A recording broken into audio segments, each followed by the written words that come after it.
How to fix error code 2002G in Battlefield 2042. 1. Check Battlefield 2042 servers. And you may have to wait for a while. 2.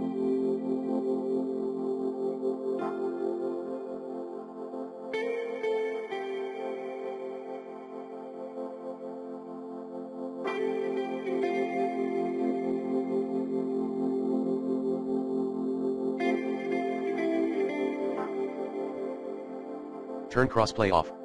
3. Restart the game by quitting then rerunning Battlefield 2042. 4. Turn your router on and off. 5. Play the game in Origin.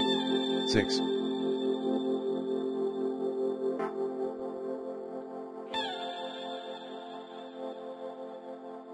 Disable firewall.